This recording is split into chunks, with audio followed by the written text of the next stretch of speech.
13 ka mga barangay sa syudad sang Iloilo ipaidalom sa total lockdown. Mga nagpositibo nga mga empleyado sang City Treasurer's Office naglabot na sa 33. Si Zen Kilantang nakatutok live. Zen? Kate, bangod sang padayon nga pagtaas ang kaso sang COVID-19 sa Iloilo City, epektibo subong alas 6 sang gabi ipatuman ang total lockdown sa 13 ka mga barangay. Na-record sang syudad sang Iloilo ang 61 kadugang nga kaso sang COVID-19 kahapon. Bangod sini, nagdesisyon si City Mayor Jerry Tranyas nga ipaidalom sa 5 ka adlaw nga total lockdown ang 13 ka mga barangay sa syudad.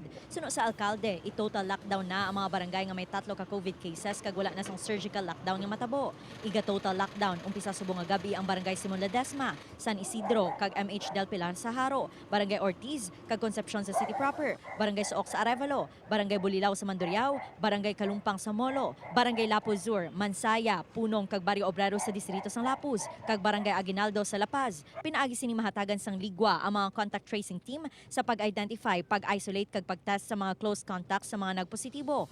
Not only nga ma-contact trace naton kag mapaswab, we need the time so that the results will be out by 5 days, no? Ang aton subong nga lantaw sa mga laboratories naton. Samtang nagdangat na sa 33 ka mga empleyado sang City Treasurer's Office ang nagpositibo sa COVID-19. Ginpahayag sang City Health Office nga ang ginhalinan sang paglaton among 46 anyos nga empleyado nga babae nga may severe symptoms. Nahibaluan nga nag-duty pa ang empleyada sang Setyembre 1 tubtob Setyembre 6. Iga-disinfect naman ang City Hall 3 ka beses sa kada semana agud masiguro nga hilway ang mga nagatransaksyon. May mga ginpamakal kita nga UV light para nga mausap ang nila. Both sa mga documents kag sa mga cash nga ara-dira.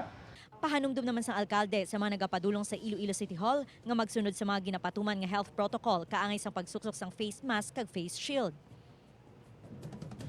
Kate, nagmando naman ang alkalde nga pasiraduhan ang Iloilo City Hall sa sulod sang 3 ka adlaw umpisa sa buwas tubtob sa Biyernes agud ipaidalom sa random RT-PCR test ang mga empleyado. Kate.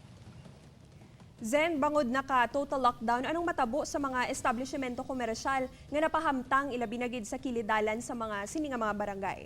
Yes, Kate, tanan nga mga establishmento nga nadala o kung nalakip sa mga total lockdown nga mga barangay ang sarado man, automatic nga wala, hindi pagpahanugutan nga makagwa o kung makasulod man sa sininga mga barangay. Kate.